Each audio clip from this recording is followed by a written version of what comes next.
Hi అండి అందరికీ welcome back to my channel Telangana వంటలు బీబీకే. ఈరోజు వీడియోలో బేకింగ్ పౌడర్, మైదా పిండి, ఏం ఎసెన్స్ ఏం వాడకుండా కేక్ తయారు చేసుకుందాం. ఈ కేక్ కోసం ఏ కప్పు తీసుకుంటున్నారో అదే కప్పుతో మెజర్మెంట్స్ అన్నీ తీసుకోండి, చాలా పర్ఫెక్ట్గా వస్తుంది. ఇప్పుడు ఒక బౌల్ తీసుకొని ఒక కప్పు గోధుమ పిండి తీసుకోండి. ఒక కప్పు చక్కెరను అందులో ఒక 2-3 ఇలాచీలు వేసుకొని పౌడర్ చేసుకొని ఒక కప్పు వేసుకోండి.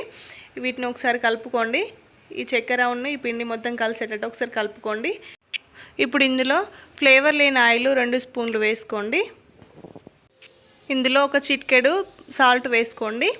1 స్పూను వంట సోడా వేసుకోండి. ఇందులో 1 కప్పు పాలు తీసుకోండి. ఏ కప్పుతో అయితే మెజర్మెంట్స్ చేసుకున్నారో అదే కప్పుతోనే 1 కప్పు పాలు తీసుకోండి. పాలు కొన్ని వేసుకుంటూ కలుపుకోండి. పాలు వేసుకొని కలుపుకునేటప్పుడే ఉండలు లేకుండా చూసుకోండి. ఉండలు లేకుండా కలుపుకొని పెట్టుకోండి. బ్యాటర్ అనేది ఈ పిండి కన్సిస్టెన్సీ ఈ విధంగా ఉండాలి.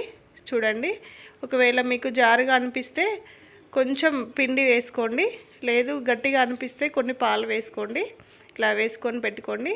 ఇప్పుడు కేక్ టిన్లోకి కొంచెం ఆయిల్ వేసుకొని ఆయిల్ అంతా ఈ బౌల్కి మొత్తం స్ప్రెడ్ చేసుకోండి. ఈ కేక్ ప్యాన్లోకి మొత్తం సైడ్లకు కూడా రాసుకోండి. ఇందులో 1 స్పూను వరిపిండి వేసుకొని మొత్తం స్ప్రెడ్ చేసుకొని పెట్టుకోండి. దీనివల్ల కేక్ అనేది మనకు తీసేటప్పుడు ఈజీగా వస్తుంది. ముందుగా కలిపి పెట్టుకున్న ఈ పిండిని ఈ కేక్ టిన్లోకి వేసుకోండి.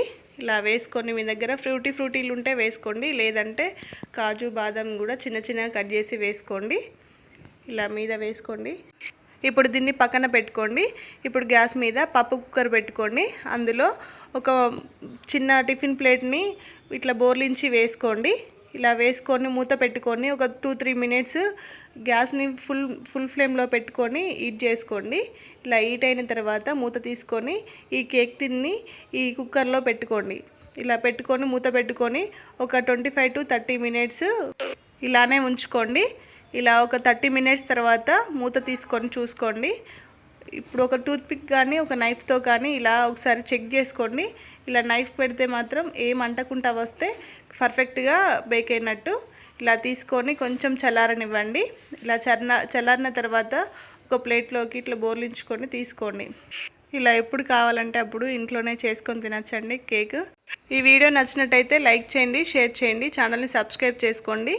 మీకు నచ్చిందో లేదో ఒక కామెంట్ చేయండి.